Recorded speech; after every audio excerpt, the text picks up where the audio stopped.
you so much for joining FEEA, the Federal Employee Education and Assistance Fund, and our partners at FedChoice and GreenPath for today's webinar on protecting yourself from identity theft, fraud, and scams during this holiday shopping season and all year round. FEEA, if you're not too familiar, is a charity that helps federal employees and their families. We do that in a variety of ways, and you can learn more about us on our website at FEEA.org. I am Robin Keogh. I'm the Executive Director of FEEA, and I'm pleased to be joined today by our friends at FedChoice, Marcia Lynch and Jenny Creval, and Amber Miller from GreenPath will be our presenter today. And now I'm going to turn things over to Jenny to get started. Thank you so much, Robin. And thank you, FEEA members and National Board, for allowing us to be here today. It's an honor and a pleasure to be amongst you all. Just wanted to get a few logistics on the board. Just to let you all know, we are from FedChoice Federal Credit Union, and FedChoice is a credit union that actually has been in existence for 90 years. So we were established in 1935, and we were established by IRS, believe it or not, employees. So those employees decided to get together and to create this credit union.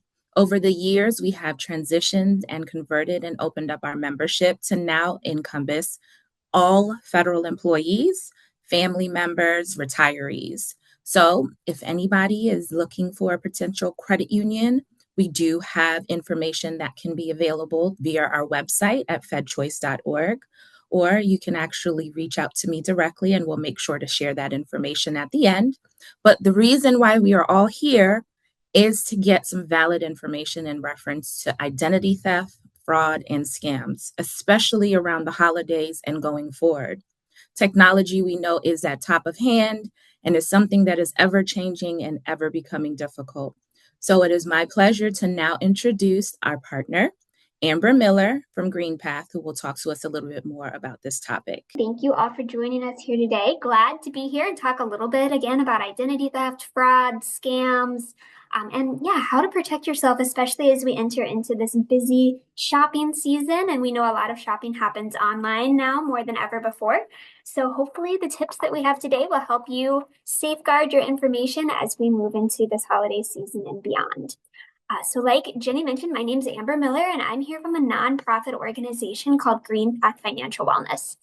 So GreenPath is on a mission to empower people to lead financially healthy lives. I know that sounds broad, maybe even a little bit vague, but that's intentional because at GreenPath, we recognize that a financially healthy life means something different to each of us.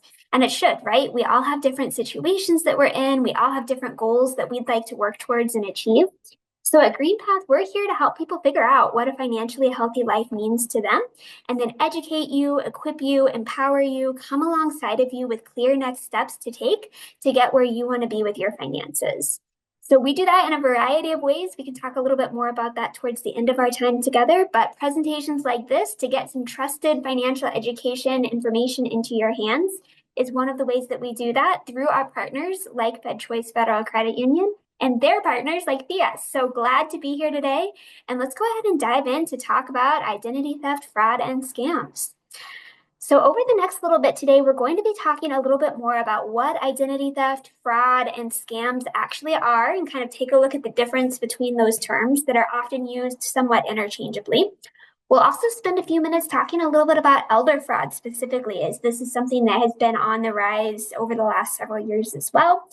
We will also share some steps to take if you experience identity theft or fraud, as well as things that you can do to do your best to avoid falling victim to this. So let's start out, first of all, by level setting on some of these terms. So you may have used the terms identity theft, fraud, and scams somewhat interchangeably. You've probably heard them used interchangeably. They are all absolutely related pretty closely, but there are some slight differences between these three things. So I want to just start out by defining these key terms and going through some examples of each. First of which, identity theft. So according to the Federal Trade Commission, identity theft is when someone uses your personal or financial information without your permission. So this could include information like your name, your social security number, maybe even your credit card or bank account numbers. An identity thief could then use this information to do a variety of things. They could apply for credit or open new accounts in your name, or even do things like file unemployment claims or file tax returns to get a refund using your identity, but making sure that that money goes to accounts they have access to instead of your accounts. Fraud, on the other hand, is when someone tries to trick you out of your personal information and money, according to the Consumer Financial Protection Bureau. So while fraud is pretty similar to identity theft, a key difference is that fraud often involves unauthorized use of existing accounts versus opening new accounts in your name, which is often what happens more so under the identity theft umbrella. So if someone's opening up new accounts using your information, that's likely identity theft. If they're using and taking advantage of, existing credit cards or accounts that you've already had opened up, that would be a situation where that would maybe be more in line with. So some examples of this could be unauthorized purchases made using your debit card or your credit card number, or perhaps even forged checks. I know that there's not a lot of checks in the world anymore, but there are still some out there. So that would be an example of potential fraud because that is using an existing account that's already been open and active. I also just want to spend a couple of minutes talking a little bit about some examples of things that are absolutely unfortunate, absolutely frustrating, in some cases even violating, but are not actually fraud. So the first of which being giving someone permission to use your debit card or your credit card or your account information, then maybe they use it for more than you expected or in a way that you did not agree to. So again, this is frustrating. This is very unfortunate. It's awkward if it's somebody that you've got a personal or a family relationship with. But if authorization was provided to the individual to use your card or your account, typically this is not a situation that would be necessarily considered fraud if you gave that authorization. Another example would be not canceling like a subscription or a membership or a free trial that you agree to pay after that 30-day time period is up and forget to do that. So if your card information or your account information was entered when you signed up, that provides authorization for them to charge you as agreed, meaning this would not be considered fraud either. So sometimes companies are a little flexible and they're willing to refund you if you reach out and cancel this and have that conversation with them as soon as that charge goes through, which is absolutely worth exploring if this happens to you. But this is typically not a situation where filing like a fraud claim through your credit card company or through your financial institution would typically be applicable, since that authorization is usually provided when you're filling out that free trial or subscription or membership, whatever that may be. In the first place. Another example would be if someone who is authorized to use an account, so a joint owner or an authorized user, someone that you added and gave permission to have access to this account, uses it. So this can sometimes happen when maybe elderly parents add their adult children to their account, or in cases of divorce where you separate or you're going through that divorce and maybe both individuals are still on an account and have access to it. If you share account access with someone that you expect may try to use the funds or ring up charges, explore what steps you can take to remove them from that account or separate funds into individual accounts. I know in the example of divorce, this can get a little trickier, so you may need to speak with your lawyer about how you're required to handle this. There's a lot of laws about money and how that needs to be distributed when you're going through a divorce process. But this is something that you may want to take action on if you've got someone who the situation is dicey in some way, shape, or form, and you want to make sure that you're protecting your funds. Reach out to your lawyer if applicable, or to your financial institution or creditor about how to handle this to protect that. And then one final example of unfortunate situations that are, again, frustrating and unfortunate, but are not actually fraud. So that would be if your kiddos get a hold of your card or they use saved payment information that's in your device to make purchases without your knowledge. So this is something that more and more kids are getting themselves into, as different apps have different in-app purchase options available that are real quick and easy to click some buttons and agree to if that information is saved in there. So if you've got kids who are, using your device for different things, it's strongly recommended that you do not keep any payment information saved in these devices that your kids have access to, in an effort to try and avoid this. I remember one of my childhood friends purchasing a very, very, very expensive guitar on eBay as a child through their parents' account. And it was a lot of money. That friend had to do a lot of chores to pay back his parents for that purchase that he made on eBay back in the day. Because it wasn't fraud, it was a legitimate purchase. They made some changes to what information was available then. But this is another situation that is a bummer. It's frustrating, but it would not be considered fraud if somebody were to get a hold of that, account information and make that purchase. All right, last key term I want to talk a little bit about here is scams. So scammers are intentionally deceptive and try to trick you into actually providing them your information or money. So a key difference between fraud and scams is that a scam is often harder to recover losses from, as there is typically some type of authorization that's provided. So examples could be romance scams, where someone starts a fake relationship, usually online. They pretend to be somebody that they're not. They try to build trust and eventually start asking for money, maybe a little bit here and there. Scammers may also use phishing to try and get people to provide personal information that is then used to steal their identity or commit fraud. Scammers have gotten really, really, really clever, and each and every day they're showing that they are getting better at doing this, unfortunately. So they use a variety of different methods to try and steal your information or to get you to give them information unsuspectingly, including, but unfortunately not limited to, emails, text messages, phone calls, ransomware. Lots of things here can come into play with scammers trying to get a hold of your information. So let's review a few examples of scams and how they could each be identified as such.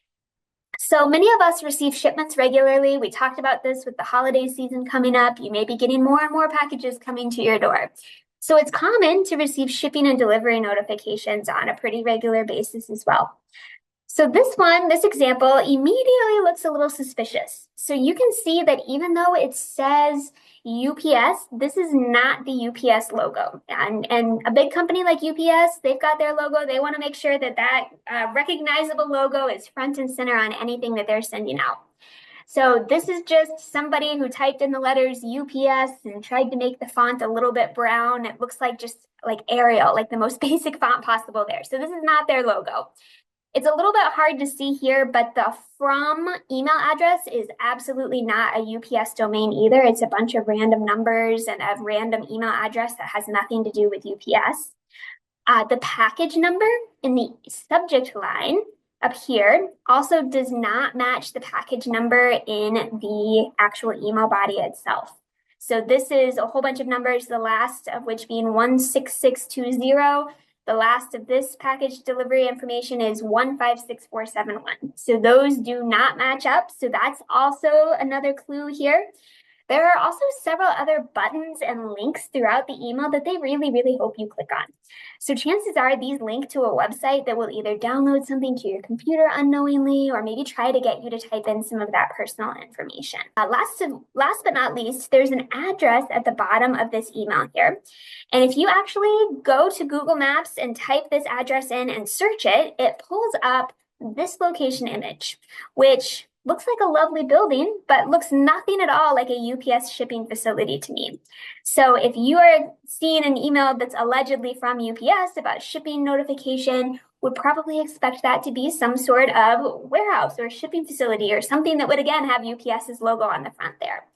So this is another clue that this is probably something that is not a legitimate email. All right, let's look at another example here. So this is another one coming from a well-known company. They worked a little bit harder. This Gmail, they changed the colors of each letter like Gmail does, but it's still not quite the right Gmail logo. A few other things here, customer is misspelled. Quite a few just different things in here. They really want to instill some urgency. They really, really hope that you'll click on some of these things here. Lots of misspellings. Again, the wording and the sentence structure is quite a bit off base with what you would kind of typically expect there. There is, again, a from email address. You can see this one may be a little bit better. It's still pretty small, but this one is actually from Microsoft.com, and I'm pretty sure that Gmail is probably using a Google email address rather than a Microsoft email address. So again, some more red flags here that this is probably not a legitimate email from Gmail. The other thing here too, like there's a lot of red, a lot of urgency in this email, and that's common. They want to make it so urgent that you're not thinking clearly about how customer is misspelled, or that it's the wrong logo, or that the email address isn't even fully spelled out, let alone anything that would be a Gmail email. And then suddenly there's a big red button that you can click that just makes it all go away. You're worried, right? There's complaints about your email address. There might be malware and viruses. That's troubling. You don't want to be sending those out. So this is the kind of urgency that they want to create in scam emails in hopes that you'll take action, you won't think twice about this, and you'll go for it.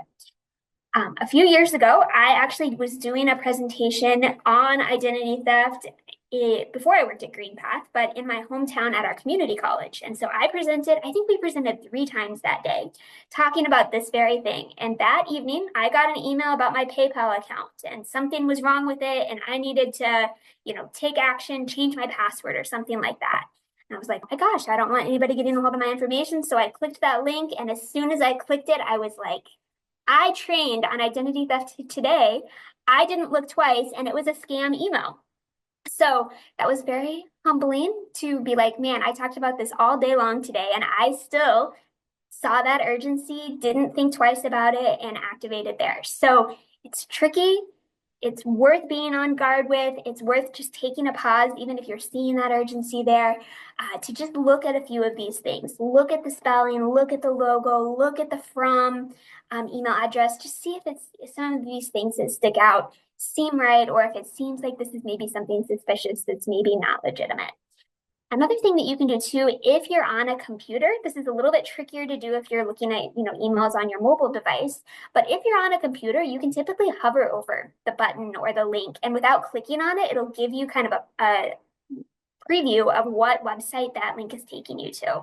And that's another way where if it's a very, very, very odd URL or website that just doesn't seem right, that's another clue that this is maybe something that you don't want to go clicking on, and for sure do not want to be putting any of your personal information into if you do click into any of it. All right, so in summary, there are a lot of dishonest people out there who are willing to do some really extreme things to try and take advantage of people. So whether it's by stealing someone's identity and trying to open new accounts in their name, whether it's committing fraud by getting access to accounts that they've already got open and active and are using, or whether it's scamming someone to try and get that person to give them information that they then technically have authorization to run with and use. As technology has advanced, it is more important than ever to really just be constantly vigilant.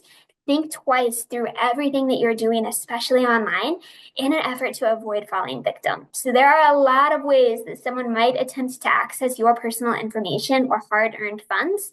And unfortunately, because of that, it means that we really do need to be vigilant and on guard really at all times, especially if we're doing things online. One example that I want to spend a little bit more time on specifically because it is so prevalent is elder fraud. So unfortunately, there are scammers out there who specifically prey on and target older adults. While this is referred to as elder fraud, most examples really actually fall more under the definition of scams because the efforts are typically centered on trying to get the elderly individual to provide information or send money themselves. So there is a perception to some people that older people maybe have more money in the bank to target. And some people believe that elders may be more susceptible to scams because they may give that information without thinking as much about it, or may not be as aware of things to be vigilant about. So whether you consider yourself an elder or you love and take care of an elder in your life, I want to talk through some things that the National Council on Aging shares as common examples of elder fraud, just for you to be aware of, be on guard against, share with your loved ones to be on guard against, or to be listening for if they were to mention something that you can kind of key into and dig a little bit deeper with. So thinking through some of these commonly used tactics, first of which being the sweepstakes scam, which is really hard to say. This is when someone tells a person that they have won a prize, maybe like Publishers Clearinghouse or some other lottery. the alleged winner is told that they must send something, so maybe cash or gift cards or money orders up front to cover the processing fees, so to speak, and then be able to claim their prize. So after the alleged upfront costs are paid, the scammer takes that money and runs with no money or no winnings ever materializing to the person who won. In some cases, the person may even be sent their winnings up front by way of check or money order. But then if the person were to deposit those funds, send their fees and taxes back to the scammer, that typically happens just in time for that check that they deposited to bounce and then to now be out that money, owe that back to their financial institution, in addition to potentially a fee for that bounced check and the money that they've already sent to the scammer as well. Tech support scams are another way of taking advantage of an older person's perceived lack of knowledge and skills when it comes to computers. So a message may appear on the person's device displaying a phone number for them to call for technological support.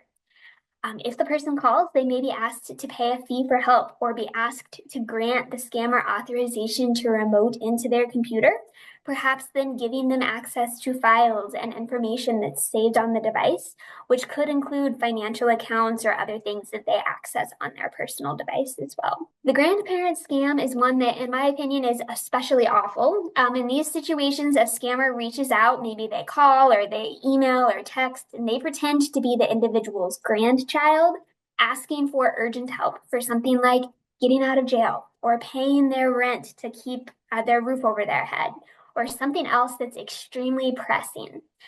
The fake grandchild usually begs the grandparent not to tell anyone, especially their parents, claiming that their parents would be super angry with them for getting into that predicament that they're calling for help getting out of. So really preying on that emotional side of things, that, tugging on the grandparent heartstrings there, of wanting to do anything they can to help their grandchild out. So in this scam, people may again be asked to immediately send cash or gift cards or another type of money transfer to a scammer. Again, that urgency is really coming into play here, where this is a dire situation that this person is claiming that they need help with right away. Some scammers will also impersonate various government agencies. So the IRS, Social Security Administration, Medicare. They do this in an effort to demand various payments urgently or pressure individuals to provide personal information that is then used to steal their identity. So this is actually one of the most common scams that elders experience. These scammers may even be able to actually spoof the government agency's phone number. So if they're calling somebody, it may actually even appear to be the agency they're pretending to be from on the phone caller ID. So this is terrifying, right? If you're getting a phone call from an agency that you hope that you can trust, it seems right, it says that's who it is on the phone caller ID. This is another situation where it's really, really imperative to be super vigilant. And if even a trusted agency is calling, asking for information, hanging up that phone, calling back a number that you know is legitimate, or even better, if you can get in the vehicle and go to that agency's office locally to touch base. This is a great way to ensure that you're not getting your information into the wrong hands, regardless of who the person on the other end of the phone is claiming to be. So sometimes, despite even taking every precaution as carefully as possible, identity theft or a fraud or a scam can still occur. So this can be scary, it can be frustrating, it can be violating, and for some people it can even be really humiliating if they, are feeling shame or embarrassed about falling victim to this. We want you to know upfront that if you experience identity theft or fraud, you are absolutely not alone. I want to talk a little bit about some signs to watch for and some steps to take as soon as you recognize that something might not be right. So if you start to notice unusual transactions on your account, take action immediately, even if they are small charges. Sometimes the scammer will push through a really, really small charge, like $1 or 99 cents, or sometimes even less, just to try and confirm if a card is active or not. When I worked for a financial institution, we saw a lot of this. It would come through as like, an online purchase, again, for $1 or less typically. They hope that maybe that charge is small enough to go undetected by you, the account holder, or hope that maybe you'll just ignore it because it's so small. But if that charge is not blocked or disputed and that card isn't shut down and access cut off, then they may come back and push a larger charge through that account that would be significantly more disruptive and take a lot more work to get back and to get resolved for you. So if you notice a charge that you do not recognize, do a little bit of research. Sometimes totally valid, legitimate transactions do come through under unexpected names. Especially when we think about online purchases, if you're shopping, somewhere where you might not know the official behind the scenes name of the company that you're purchasing from, think back to where you spent money recently to see if the amounts line up, and then do some online research under the name connected to that transaction. If you're unable to put your finger on what this transaction is, if you're like, I know I have not spent this amount of money on anything recently, I don't know what this is. Maybe you search the name connected to the transaction, and maybe it even shows up as a bunch of people reporting that this was fraud. This is something to reach out to your financial institution about immediately. They can help you dig a little bit deeper and take action if needed before someone takes that next step and tries to clean out your account. There may be examples that they are seeing on a very, very regular basis that they know immediately, yep, this is something that's a fraud or a scam. We want to get this shut down right away. So it's better to be safe rather than sorry. Worst case scenario is you find out that this is something that you made a purchase on that you totally forgot. You're in good shape. You can go on with your life. Best case scenario, taking that action sooner rather than later can save you a lot of headache and a lot of stress versus waiting until somebody pushes through a $500 charge and cleans out your account, especially when we're thinking about the holiday season. Another thing that may seem like a bit of a relief at first, but if you suddenly realize that you stopped receiving bills or statements, this can also be a sign that someone has gained access to your accounts and maybe changed the contact information to avoid you noticing maybe unauthorized account usage. So keep an eye on this. Make sure that you're consistently receiving your bills, your billing statements. Keep an eye on those statements as well. But if you suddenly stop receiving an account statement that you usually get, it's worth paying attention to. Does not guarantee, of course, that someone has unauthorized access, but it's worth logging in, checking on that, confirming the contact information, and taking action if needed there. On the flip side of that, if you start receiving credit cards or statements in the mail that you did not apply for, this can be another sign that someone has used your information to apply for credit using your identity. So contact the creditor immediately to research and take action as needed. If you receive an unexpected credit card in the mail, or you're suddenly getting notified that you've got a statement with a balance due that you know is not yours. Another sign that someone may be using your identity is if you're unexpectedly denied credit that you do apply for. So of course, not every credit denial is an indicator of identity theft, but if you believe that your credit should be in good standing, there's no reason that you think that, your credit score would be low enough that you should be denied. Dig deep into that denial reason, which your financial institution that you applied for that credit with should be able to share with you. Dig a little bit deeper and ensure that this is not something that was the result of identity theft. Make sure that you recognize every account that's on there reporting under your name and that it's reporting accurately. And finally, whether you are combing your credit report after a credit denial, or maybe you're just simply reviewing it for accuracy, which is absolutely recommended to do on a somewhat regular basis, you can do this at annualcreditreport.com for free. Look for unknown accounts or inquiries on your credit report, which could indicate that someone's using your personal information to apply for credit. Even if accounts are not actually opened, unrecognized inquiries could be a sign that someone may be using your information to try and open something. Maybe they're running into denials or whatnot, but it's worth keeping a close eye on that. And if you start seeing a bunch of inquiries that you know were not you, worth looking into taking action on this just to make sure that somebody isn't able to push something through and get something open under your name. All right, so if you notice any of these things, what do you do now? First of all, take a deep breath. Like we just talked about, experiencing identity theft or fraud or a scam can bring a lot of emotions. It can be stressful. It can be, chaotic if suddenly this money that you needed to pay your rent is no longer available to you in your account. This is not your fault. You are not alone. It's going to be okay. There's a little bit of work involved here, but it's going to be okay. So if you are experiencing identity theft, someone is using your information to open accounts in your name, File a report with the Federal Trade Commission at identitytheft.gov, or you can give them a call as well. The Federal Trade Commission will gather some information from you and walk you through the steps to take, including what additional authorities may need to be alerted. Whether you experience identity theft or a fraud or scam, whatever that may be, alert your financial institution and your creditors immediately. If someone has gained unauthorized access to your accounts or to your personal information, you will likely need to maybe close some accounts, potentially even open some new ones. Ask about additional security measures that you can put in place for your accounts as well to make sure that only you have the ability to get this information or access things on the account or make changes. You may also be instructed to file a police report depending on the type of fraud that has occurred as well. You're also encouraged to place a fraud alert and freeze on your credit reports. You can do this by contacting the credit bureaus, which are TransUnion, Experian, and Equifax. A fraud alert lets anyone who pulls your credit know your information may have been compromised by fraud or identity theft, so they know to take additional steps to confirm you are who you say you are.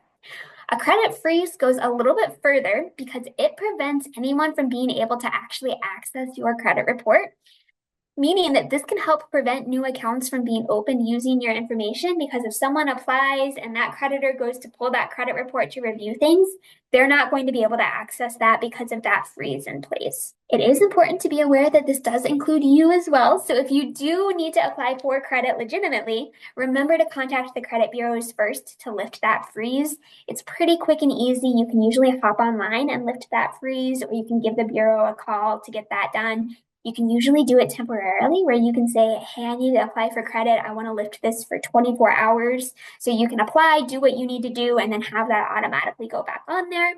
Or you can, lift it and then go back in and manually add it back on there if maybe you're going to be shopping around for the best rates over the course of a few days. A credit freeze is something that I encourage you to consider strongly if you're concerned that someone may try to use your information, even if they have not done so yet. So if you lose documents containing personal information, or maybe you're going through a messy divorce or a family situation with someone who knows your identifying information, this can be a good precautionary step to take. In addition to if you are noticing someone trying to access your accounts or your information that you don't know.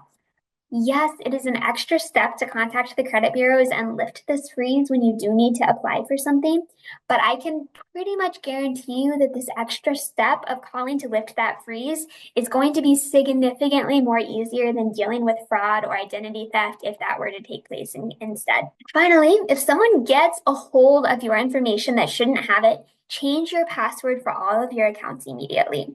Another thing that can be helpful to do and is encouraged to do is to enable the multi-factor authentication as well. So what this is, that's when you put your password in and then it has you select to get like a text message or a phone call with a code that you have to put in as well. This means that somebody would have to have access to your email account and to your phone device to be able to make changes and hack into this account. So again, it's an extra step that can be frustrating, but getting that code and having to put that in is significantly less stress and headache than having to deal with somebody being able to change your account information, lock you out, and run wild with your personal information or accounts. All right. As we work towards wrapping up today, I want to leave you with a few tips to prevent identity theft, fraud, and scams. So unfortunately, there is no guaranteed way to ensure that you will for sure be able to avoid this. Like we mentioned earlier, even the most vigilant of people can still experience this. Even people who talk about this professionally and can talk about it for a full day can go home and fall victim to it immediately too.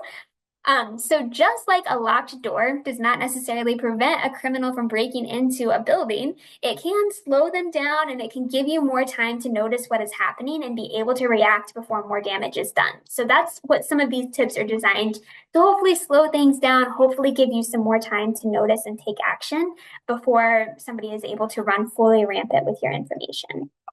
So first tip here is if someone reaches out to you, whether it's by phone, by email, by text message, and they're being very high pressure and urgent with their demands, pushing you to take action without thinking it through, react quickly, consider this a huge red flag. Especially if this communication is unsolicited or unfamiliar, it is extremely rare that something would truly need such immediate action that you cannot take the time to confirm the legitimacy of the request first. So as a general rule, never give personal or financial information to anyone who you did not initiate the communication with. If someone's calling and asking for this information urgently, recommended to not give that. Another way to protect yourself is to know what to look for by staying up to date on common scams. Knowing what other people have experienced can help you be alert to similar scam attempts. Sometimes scammers will target similar groups of people in similar areas, so keep an eye on the news for scams that may be popping up near you, so you know what to be alert to and what you can recognize a little bit quicker if you experience yourself. You can also install trusted software to protect your devices from cyber scammers. Additionally, be sure to always create a password for your devices. If you leave your computer or your tablet or your cell phone somewhere accidentally and it ends up in the wrong hands, a device password could be the difference between someone being able to steal your identity or go haywire with your information or not. Similarly, keep an eye on the websites you visit to ensure that the websites are secure, especially if you're putting information into those sites to make a purchase or whatnot. Look for the HTTPS at the front of a website's URL. That S added on there stands for secure and indicates that website is using additional security measures. This is especially, again, important to check on any websites you will be entering personal or financial information into. And speaking of, I know, these days everything has a password and we all cringe at the advice we hear over and over again to have strong, unique passwords for every account, but it really, really is helpful. If a scammer gets access to a password, the fewer accounts that they have access to with that one password, the better. So it's also helpful to consider maybe thinking about passphrases instead of passwords. This may be easier to remember and more difficult to hack. So think about your favorite song lyrics or a movie quote or a TV show quote or something you're grateful for or something you're looking forward to at the time, your current favorite meal, lots of possibilities here. Not only will a passphrase like this be more memorable, but the character length will be long enough. You can add additional complexities with uppercase letters or numbers or special characters and really end up with a strong password that's still going to be fairly easy to remember. It's also a good idea to consider using a trusted, secure password manager on your devices to make it easy to keep track of unique passwords for all of these different accounts as well. It is also extremely rare that a financial institution or creditor or government agency is going to reach out to you and ask you to provide personal information unsolicited. Assume that anyone initiating contact with you and asking you to provide information by phone or email or text message is suspicious, and do your due diligence before providing it.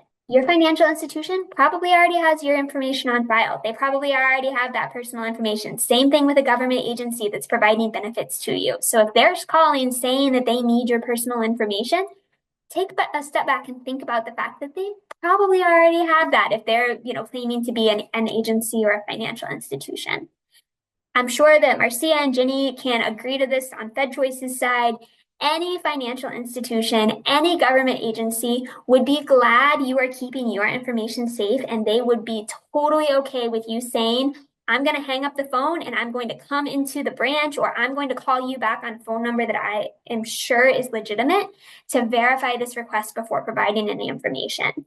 If it's legitimate, they're going to say, totally understand. Thank you for being careful with your information. Yes, give us a call back. However, if they say, give me a call back on this number, don't call that number back either. Go find a number that you know is a legitimate phone number for the financial institution or the creditor or the agency from your statements or other official correspondence that you have as well. And then I mentioned this earlier, but it's also important to keep an eye on your credit report to watch for unauthorized activity. So again, you can do this for free at annualcreditreport.com. That gives you access to all 3 credit bureaus' reports. used to be able to do this for free once a year, hence the annual credit report piece of this. But during the pandemic, the credit bureaus started offering these reports for free on a weekly basis. And they have decided at this point to continue that indefinitely. So weekly is probably a little bit too frequently to need to keep an eye on things, but you do have access to these reports for free on a more regular basis now, which is a good habit to get into, especially if you're worried about somebody maybe having access to your information. Remember that you can also place that free credit freeze on your reports with the bureaus as well to ideally prevent anyone from being able to open accounts in your name if you're concerned about this or, again, going through a situation where someone may try to use your information in a way that you don't want them to. And then finally, the last piece of advice I have for you here is to really trust your instincts. If something seems weird or anyone, again, who is truly trying to help you will not be upset that you want to confirm the legitimacy of that request first. Hang up the phone, call a verified phone number from your statement or your credit report or your insurance card or an official verified website. Again, do not call back a phone number that the person on the phone tells you to call back for confirmation because they could be giving you a phone number right back to the scam. If they try to talk you out of this, it's further proof that you are right to be skeptical. So do not be afraid to ask questions or ask someone you trust for their opinion on the situation if something just doesn't feel right. Better to be safe rather than sorry. There can be a lot of headache, a lot of stress, a lot of legwork involved. So trust your instincts. If something feels right or it doesn't feel right, ask some questions, do some research, make sure that you're verifying this request before taking action or giving anybody any information. We talked about a lot of information today. You have access to resources to go a little bit further in this through the GreenPath website in partnership with FedChoice. If you go to greenpath.com/partner/FedChoice, under this resources button, there is an option that says identity theft and fraud. And if you click on that, that will pull up this page. There are webinars, there are articles, there are lots of guides and further information here on this topic. If you want to learn a little bit more, feel free to check that site out, take advantage of these resources.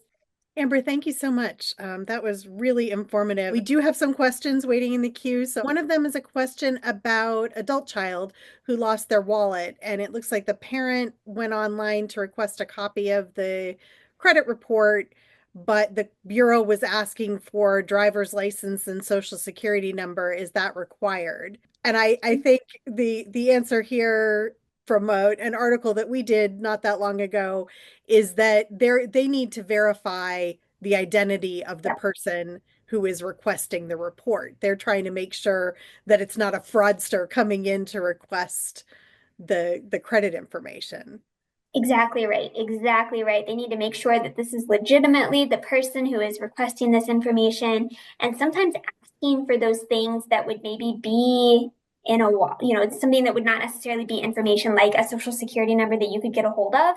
Sure, somebody theoretically could get a hold of a driver's license number too, but that's more difficult to do without it physically, getting access to your driver's license itself. So it's common for there to be some additional questions there and looking into a couple of different verification methods. It's frustrating. It can be an extra step, but remember that it's designed to protect you. It's designed to protect your information and make sure that that's not being provided to someone who should not be getting access to it. Excellent. We had another question about, does freezing your credit prevent you from using credit cards for everyday transactions? It does not. So if you got an open account, that would not have any impact on that. What this does is it just, again, keeps somebody from being able to access your credit report. So that's typically done at the point where you apply for maybe a new credit card. The creditor wants to take a look at that to review things to kind of assess their risk level there. So what that would do is kick back to the creditor of, hey, there's not access to this report at this time. So it should not impact your day-to-day usage of accounts that you already have open and active. What that's really just doing is preventing people from being able to access that actual credit report itself. Good question. Excellent. All right.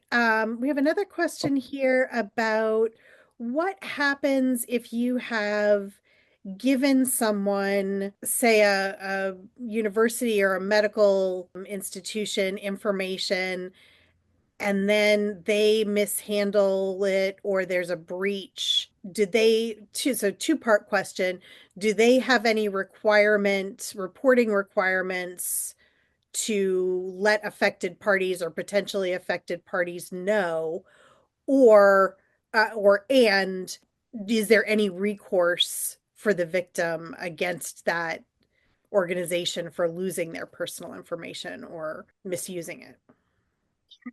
Great question. I'm not a lawyer, so I don't know all of the legalities there and like what those requirements are. And I know that they can vary a little bit depending on, what type of information we're talking about, what type of agency. So that's something, if you're going through that, if you're experiencing that, would encourage you to just touch base maybe with a local legal aid office in your area that can give you some information on what your rights are. My understanding is that in general, you typically have some rights there if you're providing that information and it is being legitimately misused or mishandled. Can't speak exactly to definitively what those rights are, but that's something that is absolutely worth getting a little bit of legal guidance on to better understand, again, with your local laws, with the type of information that we're talking about and the type of agency and, what all of those details are. Okay, how about what do we do to protect minors from identity theft? That's another tricky thing too, where people can start using that social security number and you go apply for your first credit card or loan and find out that someone's been using that information for years. That would be a situation where, it's not a bad idea to check that credit report or maybe even consider putting a credit freeze, even if it is a minor. I believe that's possible. Marcia or Jenny, if you know differently, please chime in. But my understanding is that, that's something that could still go into place even if they are a minor still. Yes, that's correct. You can actually do it up until the age of 16. And then at 16, then that minor can actually log on with their username and password to place that on themselves. Perfect. Perfect. Yes. So that's a great thing. Your 14-year-old or your 8-year-old is probably not going out and applying for car loans or credit cards. So that can be a great way to just lock that up, freeze that, make sure that no one is able to use that information and, start them out on their credit journey on their own 10 steps backward and having to deal with that mess before they're able to start establishing their own credit. Yes, that's a little scary thing to think about. Absolutely. For Absolutely. sure. Okay, how about what should somebody do if they receive a notification from an organization like LifeLock that their social security number has been included in a recent breach or other data has been included in a breach? What do we do then? Great question. I think we've all gotten those emails or those notifications fairly recently. There was a really big breach that is kind of alarming that it was not talked about more. It was a few months back. There was some organization that does like background checks, I believe, that had information for like millions and millions and millions and millions of people, like potentially all of us, that had a big breach take place. And so that's very, very terrifying. And there's all of these different things where these breaches take place. So my recommendation in that situation would be to put a freeze on your credit if you don't already have one. Get that locked down. Honestly, it's not the worst idea, even if you haven't, experienced any of the things that we've talked about, to just go ahead and freeze that credit because you never know when something might happen, when your information might land in the wrong hands. Again, remember to lift it if you do need to apply for something, but it's free. It's not going to impact you negatively other than needing to remember to lift that freeze. And it can be a good safeguard there to, again, hopefully keep anyone from being able to open things up in your account. So that's my first recommendation. Review your credit reports, make sure that everything seems legitimate, make sure that there's nothing on there that is fishy or that you didn't apply for. Keep a close eye on your accounts, get that credit freeze on there. Just be a little bit extra vigilant to keep an eye on things for a few months, especially just to make sure that everything seems right and you don't see something pop through. And if something does show up that isn't right, take action quickly and immediately on that. Excellent. Thank you.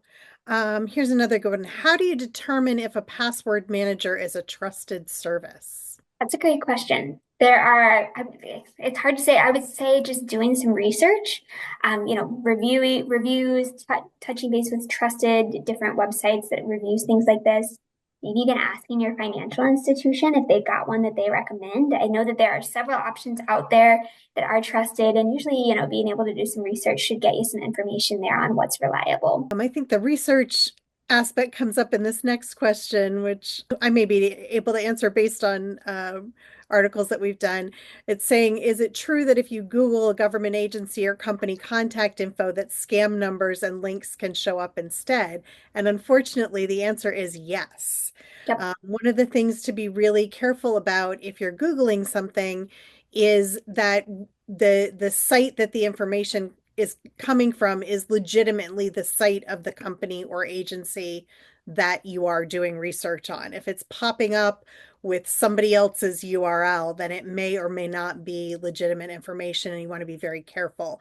So if you're looking for federal agency information, you want to make sure that you're going to a .gov site. And if you're looking for a company, you want to make sure that it is the legitimate website of that company. Yes. And the other thing too, Google has that, new feature where it's like AI and it compiles the results and gives you a summary at the top.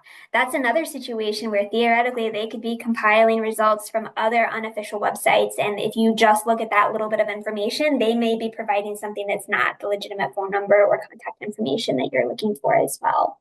So yeah, I encourage you go to your documents, if it's a creditor or a financial institution or a government agency that you're getting benefits from, you should have some sort of official document or card of some sort, something that you can look to get that information without having to kind of go that Google route. So you are sure that you are calling a trusted resource. And again, if you've got the ability to get in the car or walk down the street and step foot inside an actual location, that is even better because obviously you're in the right place and you're not redirected to something that you don't want to be redirected to. Absolutely. For the person who's asking about the Consumer Protection Agency, I think you're asking about the Consumer Financial Protection Bureau, which is CFPB.gov or consumerprotection.gov. They have a lot of information on their website, and they will link you out to other federal agencies if there are other places that you need to report the particular fraud or scam that you've experienced. They have a lot of good information on their website. Okay, just a couple more. How can you share information about scams with your loved ones or your community? Yeah, I think just having those conversations, especially if it's with a loved one, to just, especially if you hear something on the news in your area, like, hey, did you hear that this is happening? And just being alert, having those conversations, really, yeah. I don't know that there's like a definitive way. You're probably not going to want to sit down with your loved ones and give them a 45-minute PowerPoint presentation. That's not how most of us interact with our loved ones, right? So just looking for opportunities to have those conversations and, develop that trust and that openness to say, hey, this is going on. I heard about this on the news, or someone that I know experienced this, just be alert, reach out if something doesn't seem right. Just build that trust, have those relationships there, and take the opportunity to lift up examples that you're hearing or that you're seeing, or reminding people like my grandma, bless her heart, just turned 90 years old last month, and she has a Jitterbug smartphone, which I remember Jitterbug being the most basic possible thing it could be, where it barely touched buttons. But I flew home for her party and she was showing me all the stuff she could do on her Jitterbug smartphone. But that's the situation where this is something new that she's never had. She's never had a smartphone or had access to text messages and things like that. So that was an opportunity to have a conversation to, be alert about different things that may be coming in that she may not have experienced or needed to be alert to before. So I think just, yeah, looking for natural opportunities to have those conversations, lift up examples, share out what you're hearing or what you are seeing happening in your area, spreading the word far and wide with the people that you love and then also others in your community is really just the most valuable thing you can do, because the more people are talking about it and thinking about it, the more we may be aware to what might be going on. Maybe a good topic for Friendsgiving and Thanksgiving conversations coming up over the next week or so. Yes. Yeah, and then the other thing, just to piggyback, because I know we've heard a theme too from Amber today about credit report. If Yep. you do not have that freeze or the alert on your credit report, take this opportunity to know that we talked about this a lot today. So definitely put a freeze and alert. That is one way to kind of safe proof yourself right now, immediately, to prevent anything from going through, or at least you receive some sort of alert that your credit is being utilized. So I would say definitely, if there's anything that you take from that, take that. Yep. It's a frustration. I know it's an extra step. I know it can feel annoying, but again, I guarantee you it's a lot less annoying than having to deal with somebody getting a hold of your information and running wild with it. Absolutely. All right. And then just last, we have a suggestion from an attendee today. I'm not sure if this is true of all Department of Motor Vehicles locations in all states, but it seems like at least some might give you an option to put an icon in your driver's license if your identity's been stolen. So something else to perhaps check out with your state's Department of Motor Vehicles. Yeah, that's cool. I didn't know that. I've never heard that before. So that's absolutely worth looking into for sure. All right. Well, Amber, Jenny, Marcia, thank you all so much for doing this with us today. Thank you to everybody who joined us live to listen to all this great information and ask such great questions. We really appreciate it. Thanks very much, everybody.